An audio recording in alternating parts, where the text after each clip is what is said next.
So dear student, today again we are going to discuss the numerical problem on critical speed of shaft. So I have written the given data. I read the question and explain the given data one by one. A rotor weight 50 Newton is supported in bearing 400 mm apart. ठीक है, क्या बोल रहा है कि एक rotor है, उसका वेट 50 न्यूटन है और दो बियरिंग्स के बीच में वो सपोर्टेड है. तो weight of the rotor is 50 newton. Now newton that is direct weight दे दिया. हम किसी प्रॉब्लम में वो केजी में मास दिया होता है तो हमें उसको कन्वर्ट करना होता है न्यूटन में. ठीक है, अच्छी बातें दे दिया. The diameter of the shaft is 20 mm. Diameter कितना दिया है शाफ्ट का, मैंने लिखा नहीं. Diameter of shaft is 20 mm.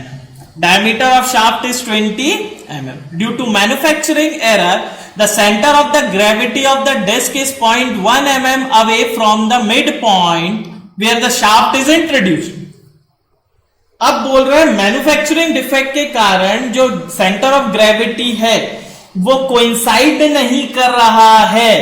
वो कितनी दूर है, that is 0.1 mm away from geometric centre. अगर हम कहें तो दैट इज 0.1 mm उसकी सेंट्रिसिटी है. इसी को सेंट्रिसिटी बोलते हैं अपन. The shaft rotates at 4500 RPM. Determine, क्या क्या फाइंड करना है, critical speed of the shaft that is NC. Maximum amplitude of steady state vibration इस कंडीशन में एस. एंड मैक्सिमम एम्पलीट्यूड हो गया. And bending stress is induced considering the wait of the shaft. अब कुछ पुरानी problems में हमने wait को नेग्लेक्ट किया है बट इसमें हमें wait of the shaft considered करना है. देखते हैं कैसे करें. ठीक है, उसके बाद मुझे उसमें बेंडिंग स्ट्रेसेस फाइंड आउट करनी है. ठीक है, the shaft is horizontally supported and the support condition may be assumed to be simply supported. तो अब मेरी कंडीशन क्लियर हो गई है कि ये जो शाफ्ट है इट इज सिंपली सपोर्टेड. उसके मिड स्पान पे एक 50 न्यूटन का रोटर वेट का रोटर लगा हुआ है. This is simply supported. और प्रॉब्लम में बोला गया है weight of the shaft to be considered. और वेट जो शाफ्ट का है दैट इज यूनिफॉर्मली डिस्ट्रीब्यूटेड. ठीक है, समझिए. जैसे for example this is shaft. इस शाफ्ट दो बियरिंग्स के बीच में, for example this is the shaft और ये कंडीशन है दो बियरिंग्स के बीच में. अब ये सिंपली सपोर्टेड है. बोल ही दिया है कि जो बियरिंग की कंडीशन है वो सिंपली सपोर्टेड मानो. इसके रोटर के इसके बीच में एक रोटर लगा है जिसका वेट 50 न्यूटन है. अब बोल रहे हैं इस शाफ्ट का वेट कंसिडर करो. अब उन्होंने बोला है शाफ्ट का वेट कंसिडर करो तो ये शाफ्ट का तो वेट जो है दैट इज यूनिफॉर्मली डिस्ट्रीब्यूटेड, पूरी तरीके से यूनिफॉर्मली डिस्ट्रीब्यूटेड है. तो हमें एक यूडीएल वहां पर अप्लाई करना होगा. तो मेरी कंडीशन क्या हो गई, this is a shaft, this is the shaft जिसमें कंडीशंस आर सिंपली सपोर्टेड. एक यूडीएल लग रहा हुआ है that is simply supported beam. जो शाफ्ट है उसका लोड है यूनिफॉर्मली डिस्ट्रीब्यूटेड और 50 न्यूटन का मेरा एक एडिशनल जो रोटर का वेट है दैट इज ऑफ 50 न्यूटन. ठीक है, यहां पर लिख देता हूं मैं 50 न्यूटन का ये वाला जो. ठीक है, चलिए ये कंडीशन हो गई है. उसके बाद बोला है assume the density of the shaft as. Density दी हुई है that is 8900 kg per metre cube. क्योंकि यूडीएल की वैल्यू नहीं दी है तो कहीं से भी उसके पैरामीटर्स दिए. तो ये वेट जो डेंसिटी दी है शाफ्ट की ये इसीलिए दी है ताकि हम वेट निकाल सकें उसका जो कि यूनिफॉर्मली डिस्ट्रीब्यूटेड है. Take E equals to 196 giga pascal. चलिए अपन सॉल्व करते हैं इसको. ठीक है, चलिए सॉल्व करते हैं. तो सबसे पहले तो मैं ये देखूं कि ये जो कंडीशन है simply supported beam width UDL, इसमें क्या हो रहा है, डिफ्लेक्शन जो निकलेगा वो इस टाइप का निकलेगा. ये होगा डिफ्लेक्शन. क्योंकि डिफ्लेक्शन मुझे चाहिए किस लिए चाहिए बेटा, ताकि मैं नेचुरल फ्रीक्वेंसी निकालूं. नेचुरल फ्रीक्वेंसी निकलेगी तभी तो मैं क्रिटिकल स्पीड निकाल पाऊंगा. ठीक है, तो और that distance is 400 mm. 400 mm. That distance is 400 mm. तो सबसे पहला मुझे निकालना है that is critical speed. Now for critical speed the formula is when force frequency equals to natural frequency, तो मुझे निकालना है natural frequency, and for natural frequency the formula is G by del. Transverse vibration में हम G by del है, where del is that deflection. अब अभी तक simply supported beam with point load at its mid span मैं काम कर लेता था, बट यहां पर दो लोड हैं। इस लोड को पहले मैं इस यूडीएल की वैल्यू तो निकाल लूं, तभी तो मैं डिफ्लेक्शन निकालूंगा।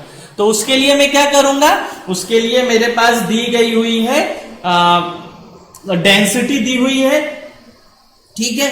तो मैं पहले ऐसा करता हूं कि उसका मास निकाल लेता हूं, फिर उससे मैं वेट पे पहुंच जाऊंगा। सो मास ऑफ शाफ्ट, क्योंकि यूनिफॉर्मली डिस्ट्रीब्यूटेड है, यानी जो लोड आएगा that is newton per metre. Mass of the shaft per unit length, तभी यूनिफॉर्मली डिस्ट्रीब्यूटेड है, और फिर टोटल लेंथ के लिए मैं कैलकुलेट कर लूंगा। तो मास of the shaft per unit length that is ms will be density of shaft into volume, ठीक है।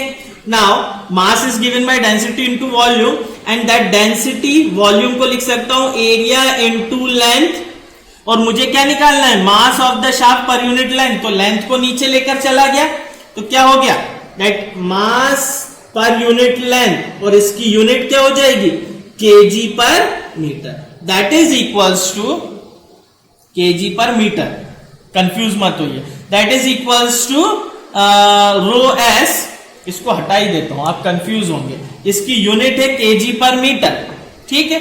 MS per unit length will be equals to density कितनी दी है 8900 KG per metre cube into area. Now area कैसे find out करूंगा मैं shaft का, क्योंकि डायमीटर दिया 20 mm, तो area is pi by 4 D square, D will be your 0.02 की पावर का स्क्वायर, क्योंकि ये 20 mm है, 20 इंटू 10 की पावर -3, तो दैट इज 0.02, ठीक है, मीटर में कन्वर्ट हो गया इंटू स्क्वायर। तो ये जो मेरा मास पर यूनिट लेंथ निकला दैट इज मास पर यूनिट लेंथ इनटू जी कर दूंगा, तो वेट पर यूनिट लेंथ मिल जाएगा मुझे, ठीक है।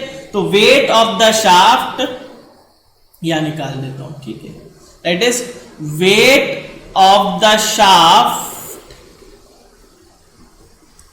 पर metre length, per unit length कर देता हूं, पर यूनिट लेंथ, ठीक है। तो ये कैसे निकलेगा, that is ws per unit length will be equals to ms per unit length into g। तो जब इसमें g का प्रोडक्ट करूंगा तो total ws per unit length comes out to be 8900 into pi by 4.02 का स्क्वायर into 9.81। तो यहां से ws पर मीटर लेंथ मेरा कैलकुलेट किया तो निकला इट इज अराउंड 27.43। एक बार देख लेते हैं, 02 का square into 9.81 into 8900, that is 27.43। तो 27.43 is your Newton per metre. बहुत अच्छे बेटा, क्या फाइंड आउट कर लिया आपने फाइंड आउट कर लिया दैट यूडीएल की वैल्यू, ठीक है। चलिए अब अपन डिफ्लेक्शन फाइंड आउट कर लेते हैं। तो डिफ्लेक्शन, क्योंकि मुझे अल्टीमेटली ओमेगा एन निकालना है ना, तो फर्स्ट जो ए केस है दैट इज डिफ्लेक्शन या स्टैटिक डिफ्लेक्शन से करते हैं, एक ही बात है। Static deflection of shaft, that is static deflection of shaft under concentrated load,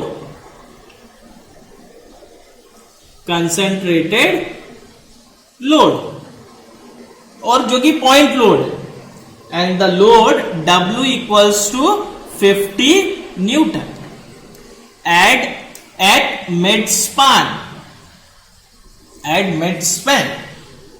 तो जब 50 न्यूटन का मिड स्पैन पे लग रहा है तो इसको मैं del 1 बोल रहा हूं। del 1 विल बी, क्योंकि जब सिंपली सपोर्टेड बीम है For simply supported beam having point load at its mid span, deflection is given by P L cube upon में 48 EI। ठीक है, ये कब है? जब static deflection of shaft under concentrated load Newton at mid span.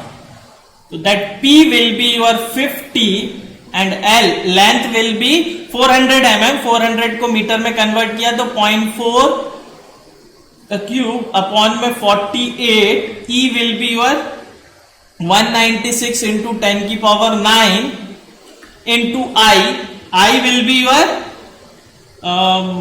moment of inertia, that is pi by 64 pi by 64 d4। तो d4 is diameter कितना दिया है बेटा? 0.2 20 mm, that is 0.02 की power 4। So this is your L, this is your L, this is your E, ठीक है, and this is your I। ठीक, तो यहां से डिफ्लेक्शन 1 की वैल्यू निकल गई मेरी। जब मैं इसको कैलकुलेट करूंगा तो ये आएगी अराउंड 4.33। ठीक है, तो हम आप इसको कैलकुलेट करेंगे। पहले ये डिनोमिनेटर कर लेता हूं 0.02 की पावर 4, पहले डिनोमिनेटर कर लेता हूं इंटू पाई बाय 64, ये निकल गया I इंटू 196 इंटू ई की पावर 9 इंटू 48। तो मेरा डिनोमिनेटर निकल गया 50 डिवाइडेड बाय आंसर, तो ये टर्म निकल गई इंटू 0.4 की पावर। तो ये मेरा फाइंड आउट हो गया डिफ्लेक्शन 4.33 इंटू 10 की पावर 5 मीटर। और अगर मैं इसको mm में करूं 4.33 इंटू 10 की power -2। So deflection under static load point load comes out to be this. Now अगर ये प्रॉब्लम यहीं से मैं G बाय डेल निकाल लेता, अगर यहां पर यूनिफॉर्मली डिस्ट्रीब्यूटेड लोड नहीं होता तो अब मुझे सेकंड केस के लिए निकालना पड़ेगा। फॉर सेकंड केस, ठीक है, मुझे सेकंड केस के लिए निकालना पड़ेगा। सेकंड केस में व्हेन सेकंड केस क्या था? बी वाला पोर्शन जो है, फॉर बी पोर्शन जब मैं निकाल रहा हूं डिफ्लेक्शन अंडर यूडीएल, तो डिफ्लेक्शन ऑफ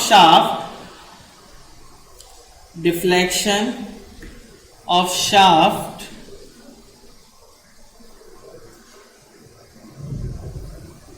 ड्यू टू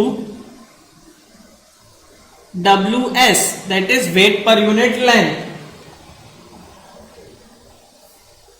ठीक है, तो फॉर सिंपली सपोर्टेड बीम जब यूडीएल होता है तो deflection will be given by WL4 upon into 5/384 EI। तो दैट फॉर्मूला हमें याद होना चाहिए, 5 अपॉन में 384 इंटू WL4 अपॉन में EI। ठीक है, अब यहां पर आपके पास हर एक चीज अवेलेबल है, तो यू नीड W वैल्यू आपके पास है ही, तो 5 इंटू W कितना निकाला था बेटा अपन ने? 27.43 इंटू L विल बी 0.4 की power 4, that is L, that is W upon में 384 into E, that is 196 into 10 की power 9 into I, that is pi by 64.02 की पावर 4। तो अपन को क्या करना है? ये पहले ही I अलग अलग निकालना है आपको, मैं डायरेक्ट निकाल रहा हूं, आपको अलग अलग निकालना है। ठीक है, तो जब हमने इसको कैलकुलेट किया तो आंसर आया 0.02। देखो, इसको मैं इसलिए ऐसा कर करके बता रहा हूं, आंसर मेरे पास लिखे हुए, ताकि समझे कि इस टाइप की प्रॉब्लम्स को कैसे सॉल्व करें। सबसे पहले डिनोमिनेटर को निपटाएं, यहां से शुरू करें 0.202 की पावर 4, क्योंकि पावर कॉम्प्लिकेट कर सकता है।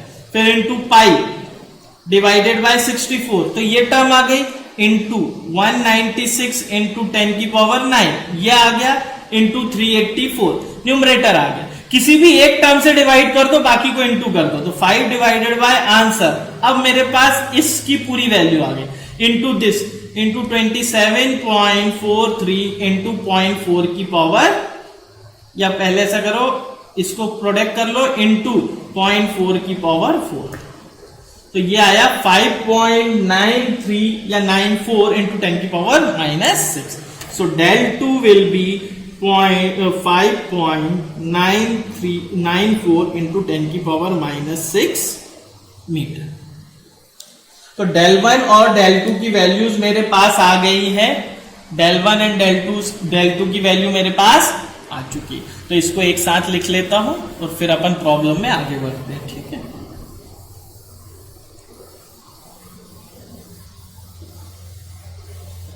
तो मेरे पास del 1 की वैल्यू कितनी है, del 1 की वैल्यू है मेरे पास 4.33 इंटू 10 की पावर -5 मीटर, एंड del 2 की वैल्यू है मेरे पास, del 2 की वैल्यू है 5.94 इंटू 10 की पावर -6 मीटर। That is the two values, del 1 and del 2।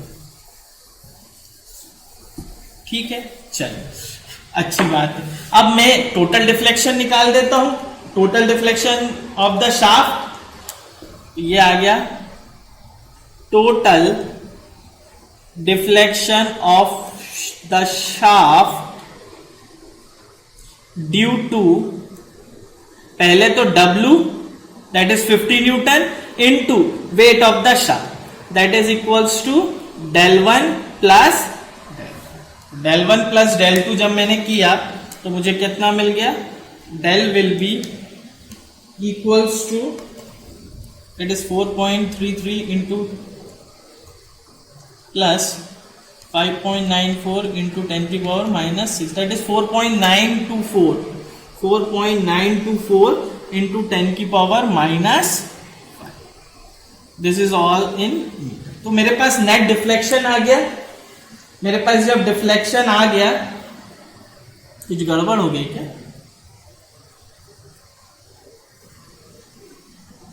ठीक है, 4.923 इंटू 10 की पावर -5, ठीक है। नाउ अब मेरे पास टोटल डिफ्लेक्शन आ गया, तो मैं नेचुरल फ्रीक्वेंसी फाइंड आउट कर सकता हूं। तो नेचुरल फ्रीक्वेंसी के लिए क्या करना पड़ेगा मुझे, √g/del। So omega n will be √g/g is 9.81 and del is 4.924 into 10 की power -4। So from here what we get that omega n is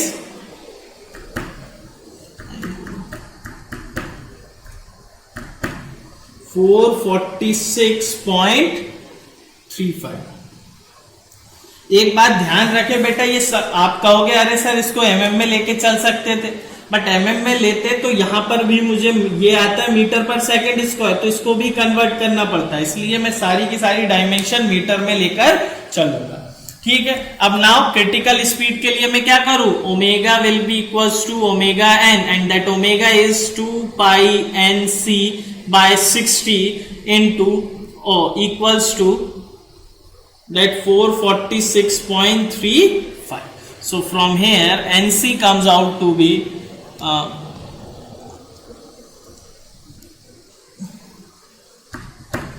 4262. NC comes out to be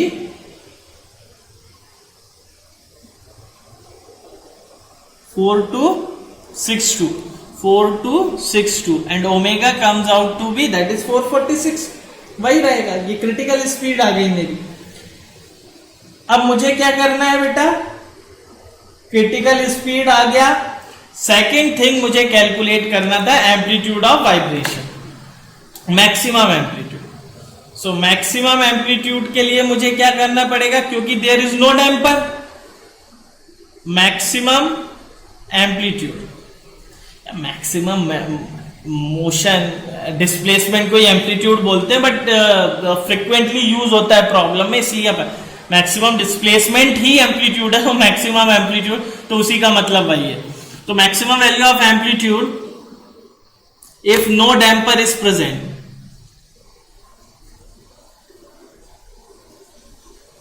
but बेटा एक चीज ध्यान रखिए, ये सिर्फ और सिर्फ इस टाइप की प्रॉब्लम्स के लिए है, दो बियरिंग्स के बीच में शाफ्ट है.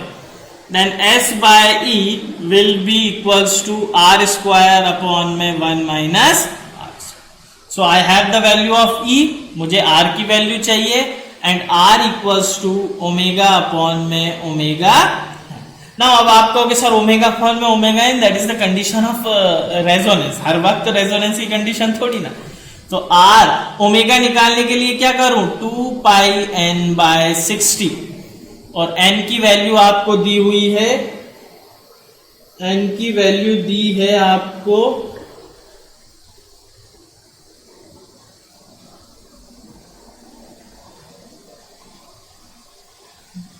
गिवन डेटा मिल गया ना, इसलिए 4500 RPM divided by 60. So omega की वैल्यू कितनी आ गई, 2 pi into 4500 divided by 60, that is 471.24. And R की वैल्यू कितनी आ जाएगी फिर बेटा, आर की वैल्यू आ जाएगी अपनी ओमेगा, दैट इज 471.24 अपॉन में omega N will be 446.35. So what we get, the value of R is 471.24 divided by 446.35. It is 1.056 R की वैल्यू आ गई. अब जब मैं इस R की वैल्यू को यहां पर पुट करूंगा तो S अपॉन में E विल बी 0.1 इंटू 10 की power minus 3, that is equal to 1.056 का स्क्वायर 1 माइनस 1.056 का होल स्क्वायर. नाउ अब आप ये बोलेंगे कि सर ये माइनस में कैसे आया, ठीक है, माइनस में कैसे आया, तो मुझे पता है कि जब मैंने ड्राइव किया था तो यहां पर मैंने प्लस और माइनस लिया था. तो अगर ये नेगेटिव आएगा तो पॉजिटिव हो जाएगा, पॉजिटिव आएगा तो ये पॉजिटिव ही रहेगा. तो इसको हम इंटरचेंज कर देते हैं, इसको लिख सकते हैं या तो आर स्क्वायर अपॉन में 1 minus R square if R is greater than 1. तो फॉर्मूला क्या हो जाता है मेरा, एस अपॉन में E will be equal to R square upon में R square minus 1. So final जो एस की वैल्यू निकल कर आएगी वो आएगी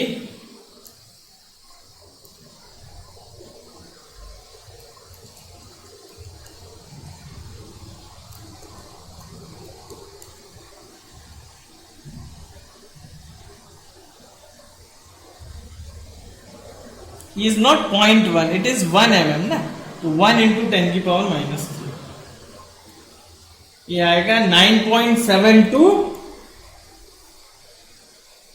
वैल्यू, 9.72 इंटू 10 की पावर माइनस 3 इंटू 10 की पावर माइनस 3. इसको चेक करना पड़ेगा, शायद ये गलत आ रहा है. 9.73 इंटू 10 की power minus 3 I have get in metre. So एक बार और चेक करते हैं. आर की वैल्यू इज 1.056 का square minus 1.056 divided by answer 1.056 का square minus 1, that is denominator 1.056 square upon में आंसर इनटू ई की पावर माइनस 3. वही है 9.68 है मेरा. इसको सिंप्लीफाई करके 73, इस केस में 73 कंटिन्यूएशन में किया, ये आएगा 68.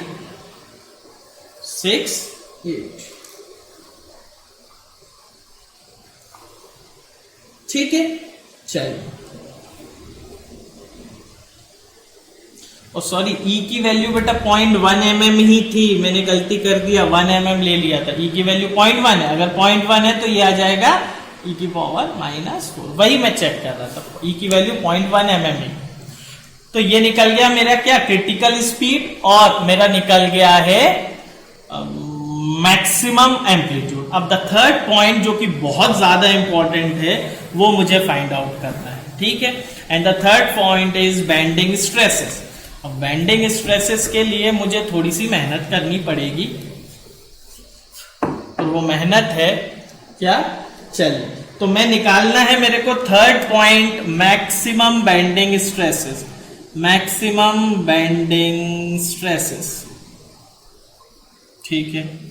अब सिंपली सपोर्टेड बीम है तो आप मैक्सिमम बेंडिंग स्ट्रेसेस निकाल सकते हैं अपनी बेंडिंग इक्वेशन से, M/I equals to sigma Y.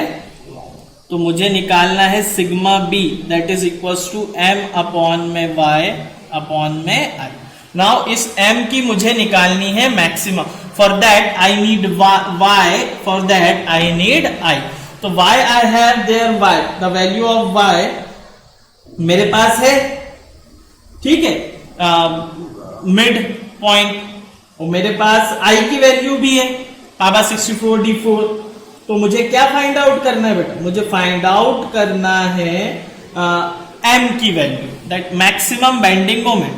तो अब मुझे निकालना है मैक्सिमम बेंडिंग मोमेंट। अगर मैक्सिमम बेंडिंग मोमेंट निकल गया तो मेरा काम आसान हो जाएगा। And that maximum bending moment in case of that particular case, जिसमें मेरा जो maximum bending moment in that case M max will be equals to F max into L/4। अब मुझे निकालना है मैक्सिमम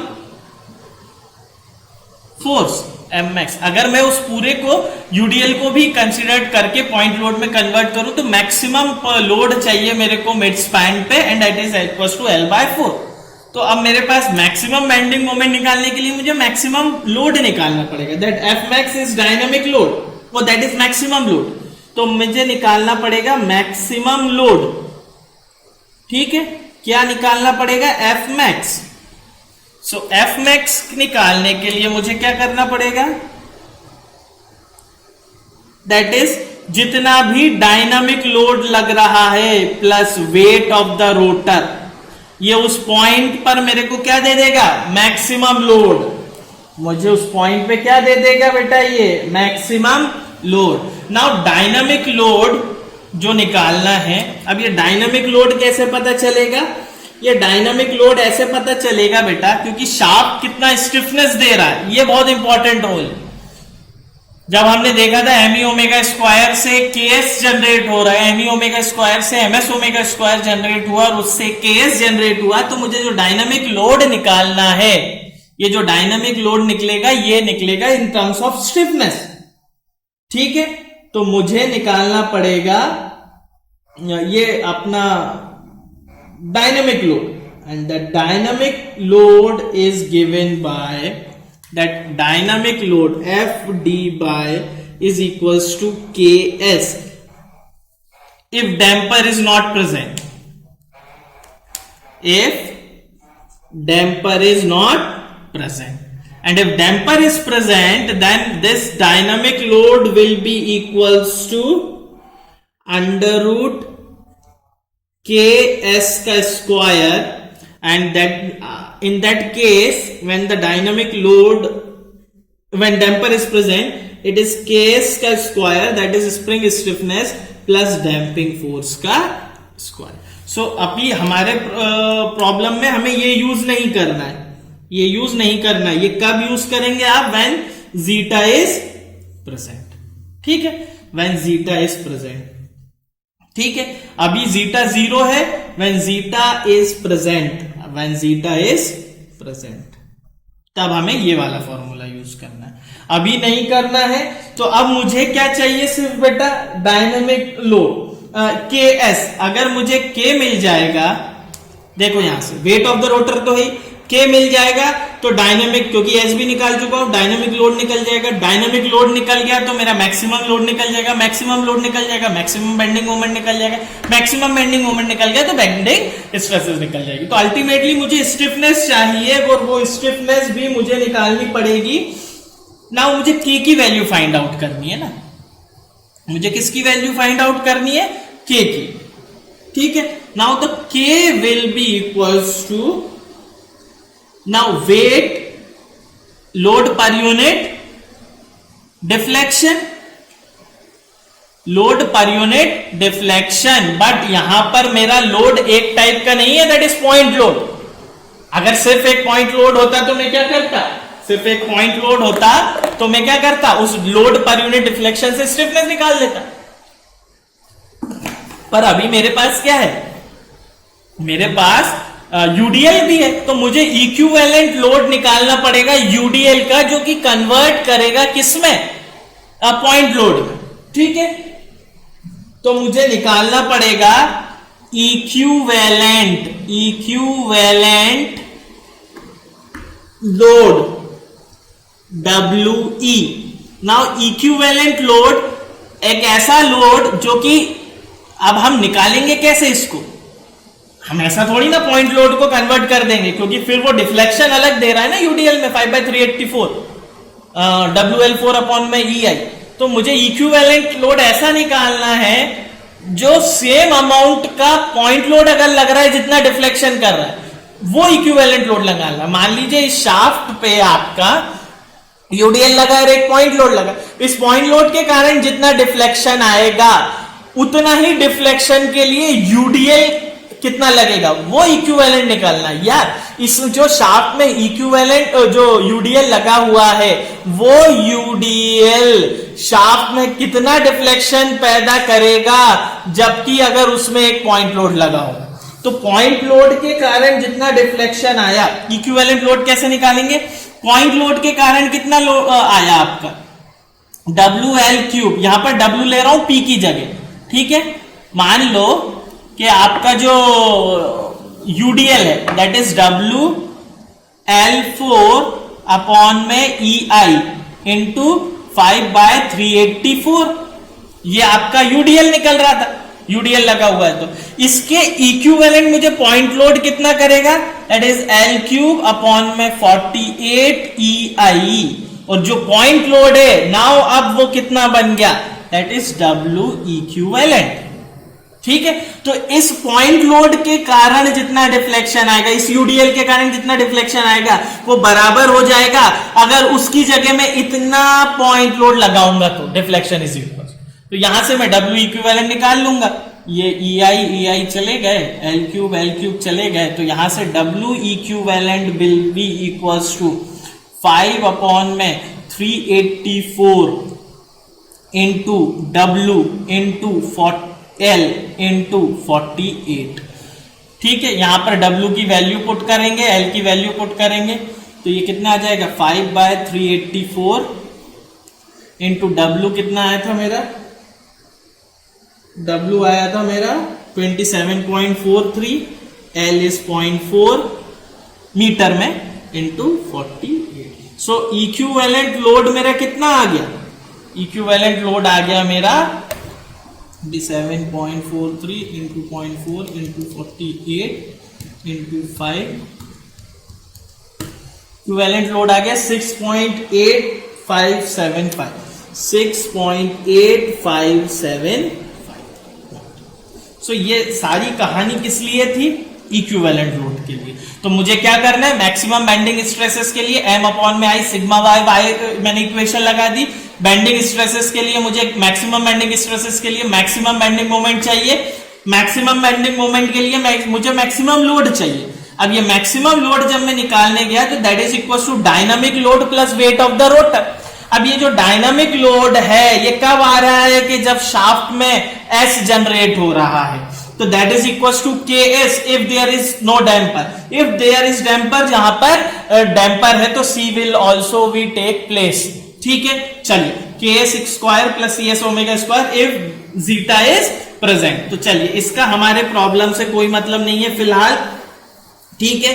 अब उसके बाद मैंने क्या किया, मुझे चाहिए K is equal to load per unit deflection, but load भी दो तरीके का, एक तो वेट ऑफ द रोटर लगी रहा है प्लस W इक्विवेलेंट।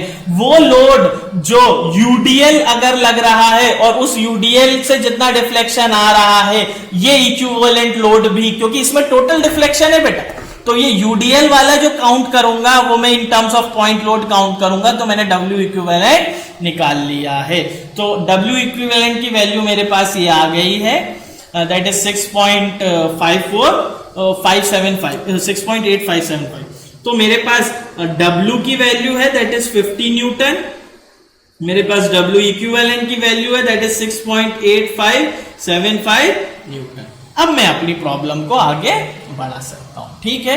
चलिए, तो सबसे पहले मैं निकाल लेता हूं के। तो के निकाला, के कितना निकला, that is equals to 50 plus 6.8575 upon में डिफ्लेक्शन कितना आया था बेटा मेरा, टोटल डिफ्लेक्शन आया था 4.923 इंटू 10 की पावर माइनस 6। हो सकता है पॉइंट के बाद कुछ चेंजेस आ गए होंगे, यहां पर लिखा है दे रहा हूं, वो मेरे पास लिखा नहीं है, ठीक है। तो यहां से मेरे पास के की वैल्यू आ गई 1.2 इंटू 10 की पावर 6 न्यूटन पर मीटर, ठीक है। आप कैलकुलेट करके देख लीजिए, divided by 4.923 divided by that is 1.2 into 10 की पावर, वैसे 1.1549 आ रहा है, अपन ने उसको अप्रोक्सीमेटली 2 के इक्वल कर दिया, ठीक है। चलिए, के निकल गया। अब नाउ के निकल गया तो मैं डायनेमिक लोड निकाल सकता हूं, तो के निकल गया तो डायनेमिक लोड निकल जाएगा, या मैक्सिमम ही निकाल लेता हूं सीधा। तो मैक्सिमम लोड कैसे निकल जाएगा मेरा, F max that is equals to dynamic will be K S that is 1.2 into 10 की power 6 and S is the value of S is 9.68 into 10 की power 4 minus 4, that is Ks plus weight of the rotor,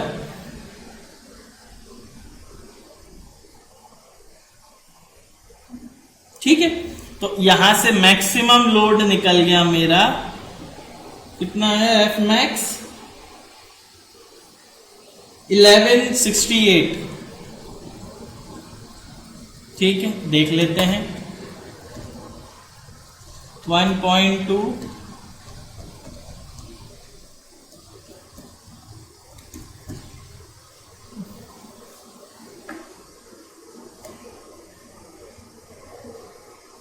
1.2 into 9.68,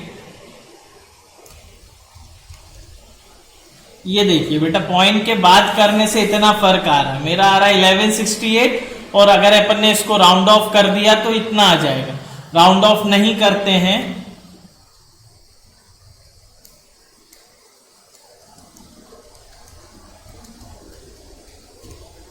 that is इसको अपन round of नहीं करते, round of से बहुत फर्क आ रहा है। ये आ रहा है 1.155 या 149 इंटू 10 की पावर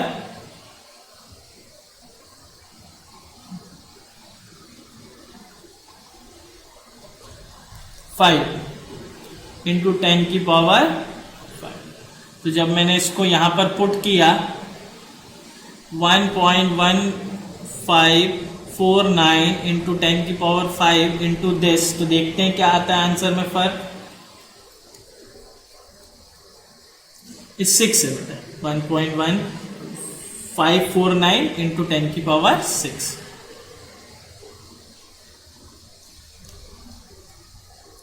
ठीक है।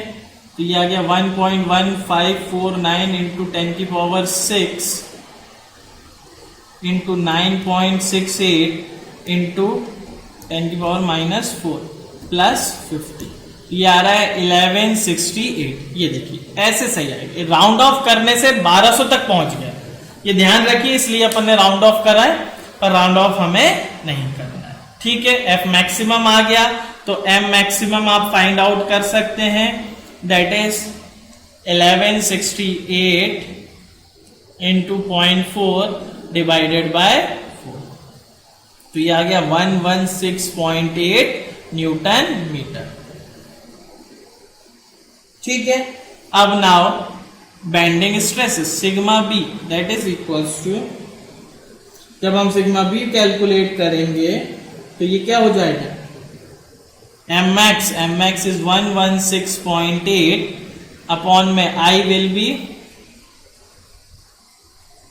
5/64 d4 एंड इनटू 0.0। ठीक है,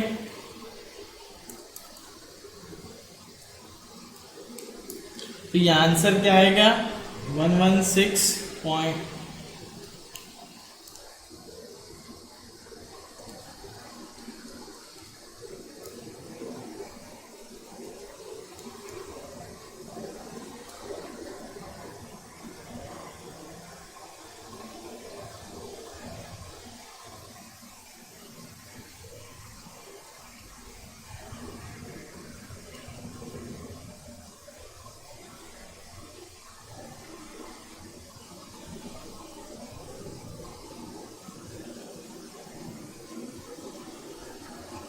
ये फाइनल अप्रोक्सीमेटली आंसर आ रहा है इसका बेटा 148.71 mega. So this is one of the lengthiest problem. इसमें दो चीजें हो सकती थी, डायनामिक लोड में जीटा की वैल्यू दी हुई हो। ठीक है, जब इस टाइप की प्रॉब्लम अपन आगे सॉल्व करेंगे, एक आध प्रॉब्लम इस पे भी हम सॉल्व कर लेंगे।